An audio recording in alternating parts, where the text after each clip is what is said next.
The city of Urban Town. Despite the crime and corruption which infest the streets, the citizens of this bustling metropolis sleep soundly at night, knowing they are protected by two great defenders of truth and justice.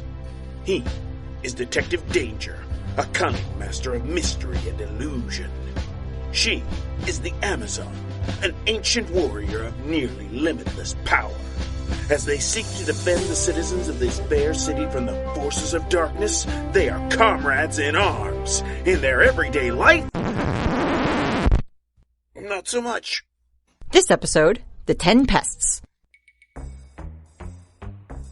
If you've ever read a comic book, listened to a children's program on the radio, or basically lived the kind of life which doesn't involve living with your head buried in the sand, then what I'm about to say is not news. True bravery is not a lack of fear. It's the act of carrying on, even when you are afraid. For the record, this is true. And in case you're under the age of 10, so is the bit about eating green veggies. In fact, let me go on record as saying that Mom's usually right about everything, and the stuff she's wrong about probably isn't worth arguing over. Fine. I've now placated the parental set, so let's get back to the bravery thing. I will humbly submit to you that working in the superhero business, I'm something of an authority on bravery and its necessary cousin, fear. If I were to sit here and regale you with all the times I've had to soldier bravely on whilst consume with soul-crushing terror, well, let's just say I hope your seat is comfortably padded. In any case, before I find myself traveling off on yet another tangent, here is my point. If there is one thing I've learned while wearing a mask, it's that doing what needs to be done, despite your fear, is all well and good. But here's the real question. In those moments where your very essence is paralyzed with fright, is that really the best time to blindly keep doing anything? This might make a little more sense if I set the scene a bit. It was a dark and stormy night. What does the map say again? I'm pretty sure the map is saying, "Ha-ha, suckers, I've lured you into my dastardly trap." B, you're not helping. Turn right here, honey. There is no right turn here. Is there a left turn? No. If we can't turn right and we can't turn left, then why are you asking for directions? I'm trying to figure out if I need to turn around. Keep going straight, Claude. You sure? No, but I'm sure that if he tries to turn this boat around, we'll be caught in a ditch. Then I will have to get out in the pouring rain and push, and then B will say something appropriately smart-aleck-like, and I'll have no choice but to beat the lot of you about the head and shoulders with a tire iron. You really missed your calling as a cruise director, you know that? Hey, is that a road sign up there? I think so.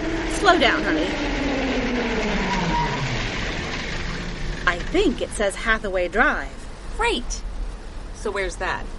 Unless I miss my guess, the answer is not on the map. Okay. Sorry, guys. It looks like we're not going to make it to that restaurant. Are you sure? You really wanted to see how good that sous chef was.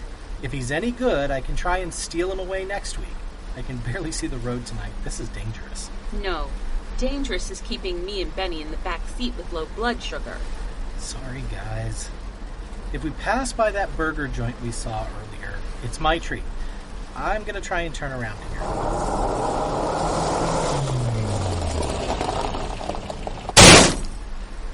What in the world? Did you just hit a tree? I'm guessing no on that, particularly given that whatever we hit seems to have run away. It was probably a deer. Lucky we weren't going very fast. Awfully big for a deer. Well, in these woods, it could be a bear, I guess. It was a fish. Okay, what? Or a lizard or something. I saw scales. Don't be silly, hero. I'm not. I saw them in the headlights. A giant fish? That's... Before you say that word that rhymes with Jim's tossable, you should probably examine the record, little brother. Was your wife right that time she told you the seemingly innocent cleaning woman was actually a robot? Or the time she told you not to open the door for the encyclopedia salesman who turned out to be Dr. Anaconda?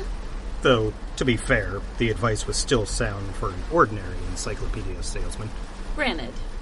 I think my favorite is still... Wait, that's not a gargoyle. It's a baboon in a jetpack! That was good, but I kind of like the line, "Can you please propose to me instead of the android next time?" Oh, look at you pulling out the sappy card. I win, don't I? Okay. Hero is more observant than I am, not to mention smarter, prettier, and less likely to walk blindly into a death trap. I get it. So, sweetie, if you say I just hit a giant mackerel, that's what I just hit. Any guesses what it was doing out here in this weather? When the rain's coming down like this, there's only one thing any creature is doing in it. What's that? Trying to find a way out of it.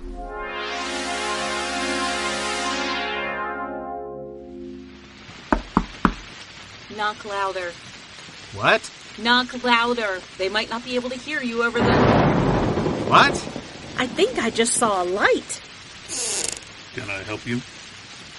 Do you have any rooms available? Excuse me? Rooms. The sign at the end of the lane said this was the Hotel Stratford. You'd better come in.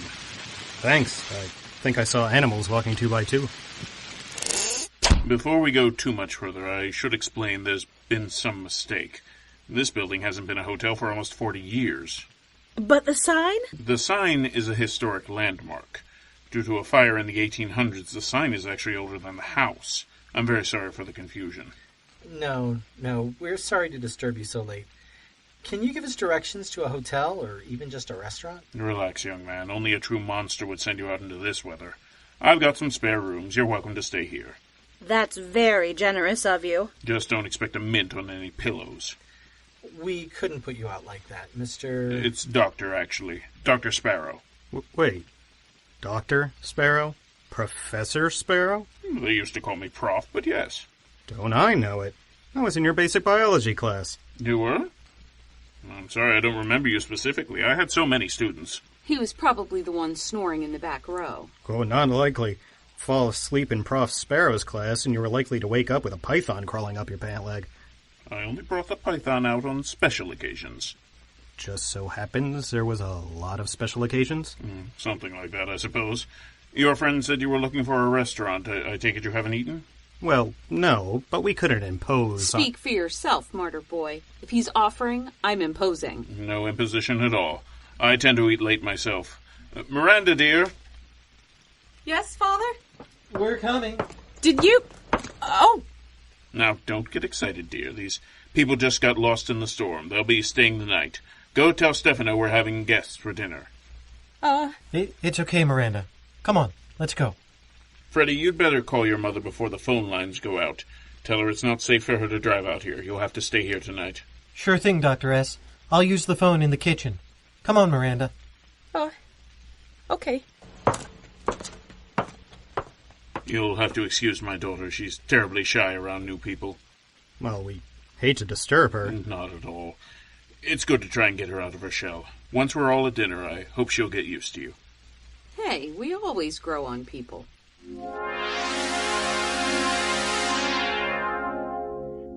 Oh, this sauce is exceptional. Stefano certainly knows his way around the kitchen. I'd hate to steal him from you, but if he ever needs a job, I'd hire him in a second. You need a cook? Not for my house, but for my restaurant. 2 days ago, I got a letter of resignation from my sous chef, Calvin. Miranda, wait! I'm terribly sorry. She's a very sensitive girl. Hey, that's not fair. Freddie, let's not make a scene. You act like you're ashamed of her. She didn't do nothing wrong with... You watch your tone, young man. I am definitely not ashamed of my daughter, but you know perfectly well this is not a subject which brings me any joy to speak about. If this is a private matter, you don't need to feel like... Don't you start judging her. You have no idea what she's been through. That's enough. Freddie, please go look in on Miranda. Make sure she's okay. Fine. Dr. Sparrow, this is obviously a very personal matter. You really don't need to... I appreciate it, Mrs. Zula, but as much as I don't like telling this story, it's a darn sight better than having you imagine all sorts of things that are probably worse than what actually happened. When I left the university to continue my studies out here in the country, I was worried about Miranda. I know you can't tell now, but she was always a social butterfly in the city, and I was worried she'd have trouble making friends. Of course, on her first day here, she met Freddie. They seem very close. Yes, well, I was a little worried they were seeing too much of each other. I guess that's why when Calvin Banyan and his gang started hanging out with Miranda, I didn't pay too much attention to what sort of kids they were. I'm guessing he's why Miranda reacted like that when we said the name? That's it, exactly. Calvin was the leader of a little gang of toughs. They thought they were big men. They called themselves the 10 Pins, but most of the parents called them the 10 Pests. Miranda started helping him with his homework to keep him from flunking out. I guess it was the only nice thing anyone ever did for him. He became obsessed with her, kept calling at all hours, hanging around at the end of the driveway. One night, he broke into the house, snuck into her room, and was just watching her sleep. Oh, that's so creepy. To say the least. Miranda woke up and started screaming bloody murder. I ran into her room, chased him out of my house with a baseball bat. The whole incident just freaked her out. Didn't do much good for my blood pressure, either. I assumed you called the police, and the young man has been studying his classes in juvie hall, then? I truly wish that were the case, but no. Calvin disappeared after that. No one has seen him since. I think that's been harder on Miranda than the break-in. That first night, she calmed down quickly enough that she was able to get some sleep. Ever since then, the nightmares are almost constant. How long ago was this? A little over a month ago. Sounds to me like Calvin's probably halfway to Arizona by now. I'd like to agree with you, Mr. Zula, but I don't know. I posed a similar theory to my daughter. She didn't say a word. All she did was start walking to the front door. When she got there, she pointed at the lock. And? I had gotten out of the habit of locking the door until the break-in, but I'd done it ever since. Someone had tried to pick the lock. The scratches were sloppy and pretty obvious if you were looking for them. I changed the lock, bought a much more expensive one. I even asked the sheriff to come and check out the house and make some security recommendations. Any more scratches on the door? Scratches, yes, but not on the lock. Some animal has been trying to get into this house. I can't tell whether it's a bear or a mountain lion, but it's something with some fairly impressive claws. It's an unfortunate coincidence, as I can't quite convince Miranda that whatever it is, it's not Calvin trying to get back in the house. Anyway, that's about all there is to tell. Around Freddy, Miranda's almost like her old self, but when anyone else is around, she retreats into herself. If it weren't for my studies, I'd have pulled up stakes. What are you studying, Prof? Oh, well, it's something pretty special now that you mention it. Why don't you finish your meal and we'll go take a look. It's interesting. I originally came here to study the frogs, which have a particularly vivid shading for this colder climate. But I came much more fascinated with a subspecies of minnow which, so far as I can tell, exists only in these local streams. Here's my lab. Good evening, Professor. It's rather late for you, is it not? Professor, was there anything in that spaghetti sauce which could make a person start having hallucinations? Start hearing things like a seemingly ordinary piece of machinery talking to you? That sort of thing. You're not hallucinating, Benny. Everyone, allow me to introduce my lab assistant, Ariel. Ariel? Artificial Responsive Intelligence. English language. And here I was thinking this was going to be boring. This is eerie. I am sorry, miss. I certainly do not intend to make you uncomfortable. Okay, the fact that the computer just apologized actually made it more creepy. I am not certain I can overcome that particular paradox. Have you any suggestions, Professor? Don't worry about it, Pat. You've done nothing wrong. This is amazing! You said it, little brother. Prof, how did you do this? You're a biologist, not a computer whiz. Oh, Ariel isn't my creation. I simply inherited her. After the boys in the computer programming department had gotten a look at the hardware and programming specs, they were ready to shut her down. I asked if I might make use of her instead, and they were more than happy to let me. After some modifications, of course. Wait, why of course? Well, Exactly what was Ariel before she came to you? I was the central processing core for a 200-foot robot built by Dr. Sycorax. You're telling me she was the brain of a killer robot built by a supervillain, calling herself the Techno-Witch? Your recall of detail is quite impressive. Okay, the freaky meter is hitting levels I didn't even know it had. You can all relax. Ariel has been thoroughly reprogrammed. No offense, Doc, but were you not paying attention to the term killer robot? That's exactly what I'm talking about. Ariel is no longer a killer. As a matter of fact, she can't be a killer. According to the computer geeks at the college, they programmed the respect for life directly into her central processing. And they did it with quintuple redundancies.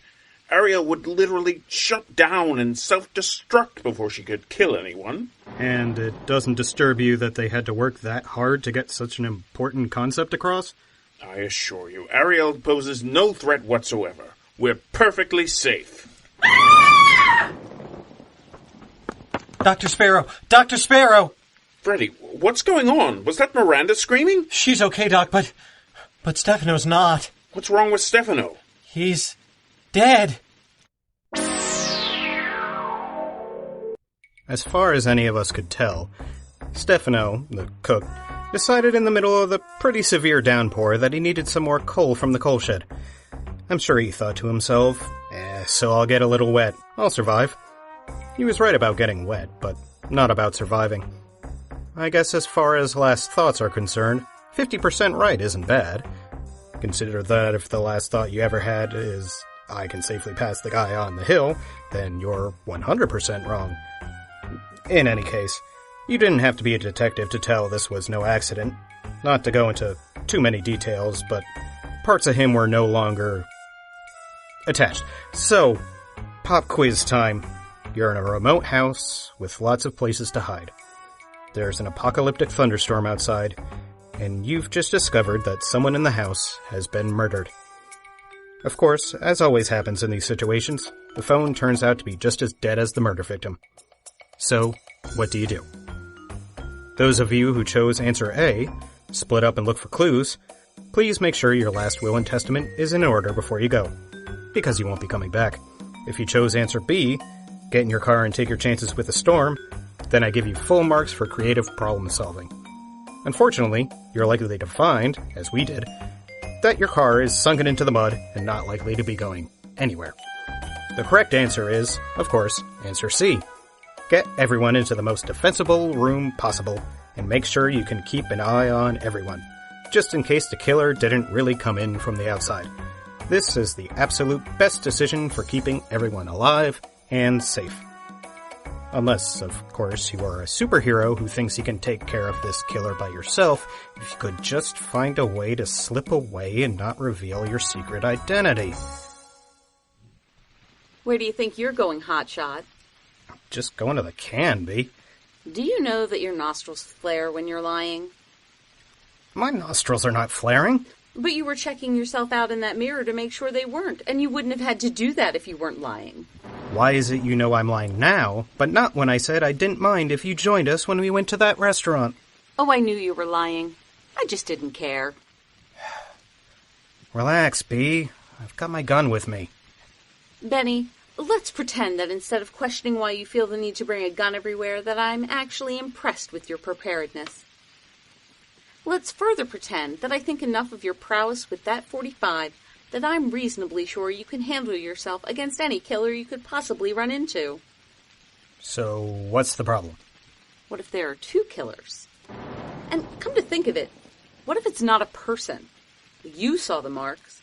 It almost could have been a bear. And, as impressively overcompensating as that Smith & Wesson is, people don't go bear hunting with a handgun for a reason. You did say it would be better if we all stuck together. I'm not sure I'm comfortable having a gun in my home, but I'm very uncomfortable with the idea that whoever's out there might get it. It's really not safe, Benny.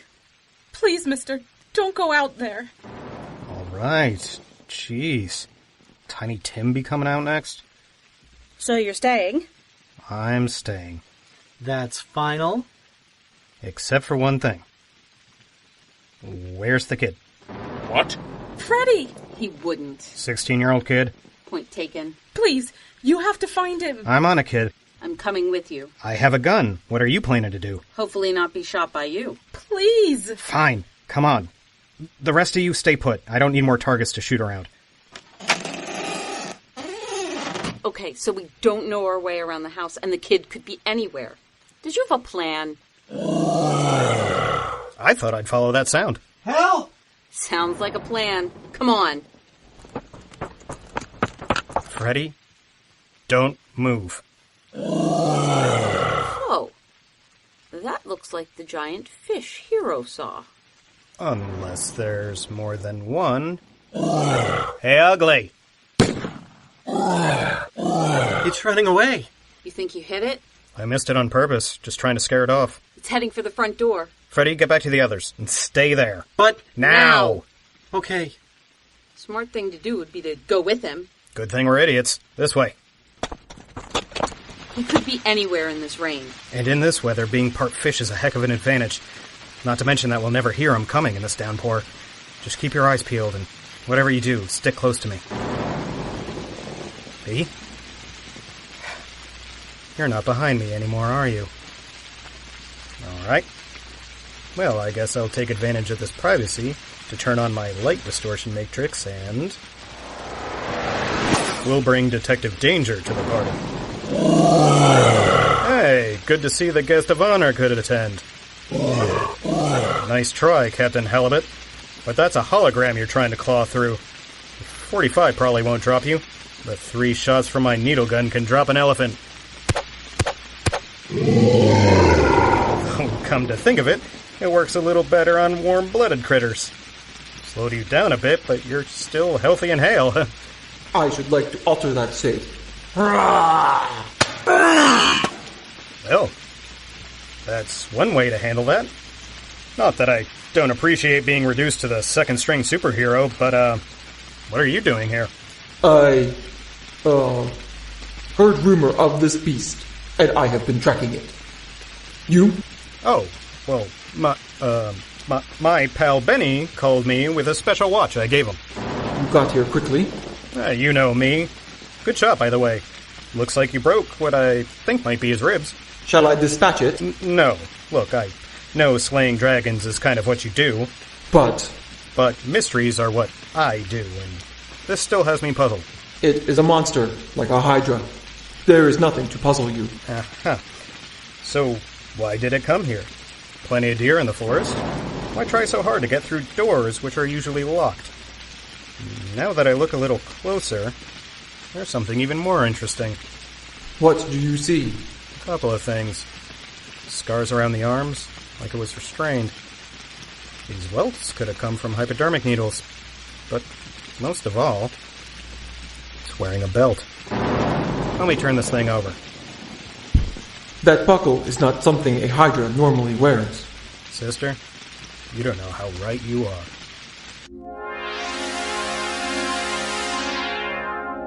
There you are. Where did she disappear to? When an 8-foot-tall ancient Greek warrior tells you to hide, you hide. She said something about your phantom pal. Oh, he's around, but he's letting me take point on this. You ready? Since I have no idea what you're up to? Sure.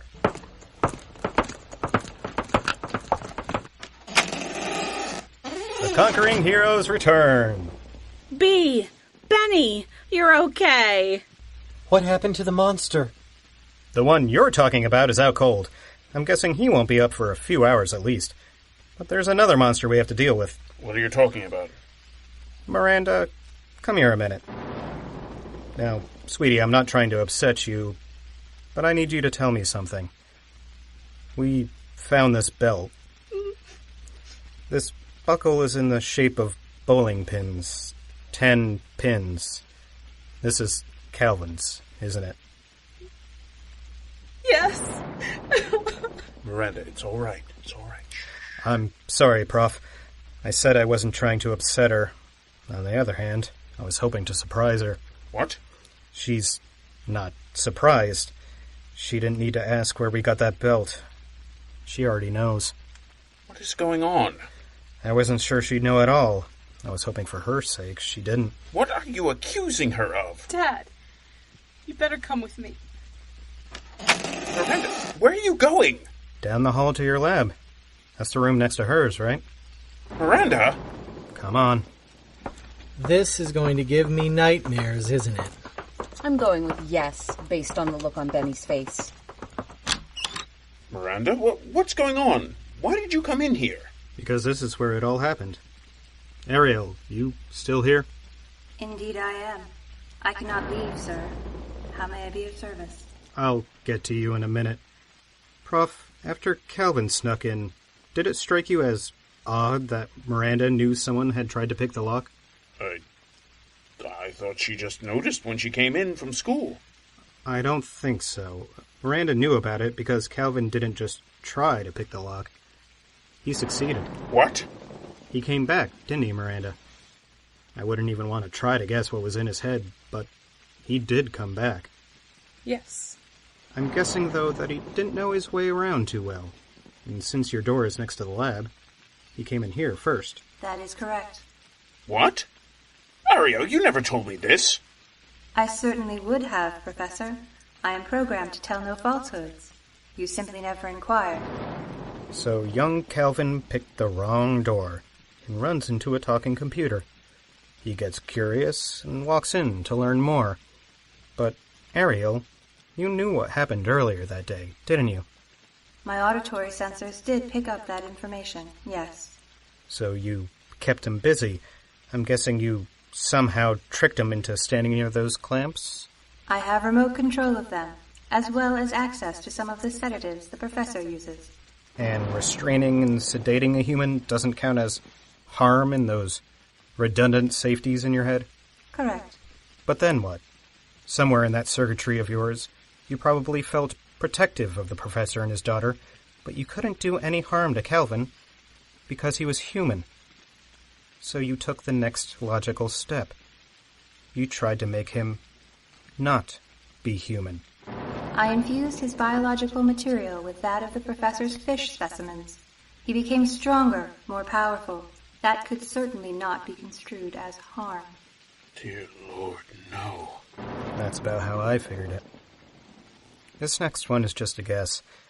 Somewhere in that programming, somebody made it so that you couldn't define who is and who isn't human? That is correct. So, after you changed him, then the first human you saw, say a 16-year-old girl who heard some noise late in the night, you asked her to decide. You made that poor girl look at the monster you created, the monster she once tried to be kind to, and decide if he was more monster than human. It seemed the logical choice. That's all I needed to know. It took me 3 more shots to find the right part of the machinery to shut her down completely. The professor helped a little with some heavy pieces of lab equipment that worked the same way as a hammer. I'll admit it, I was too scared by the scaly thing to notice the really scary critter. I like to think I'm a man of reason and science, but when I saw the monster, I started reaching for the pitchforks. Bravery is acting when you'd otherwise be too scared to, but there's no guarantee you'll still like yourself when you take those actions.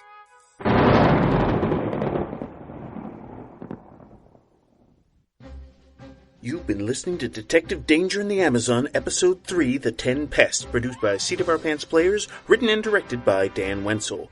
Music and sound effects by www.freesfx.co.uk, with additional sound effects by freesound.org. Benny was Adam Gastingy. B was Jill Wenzel. The Amazon was Andy Gastingy.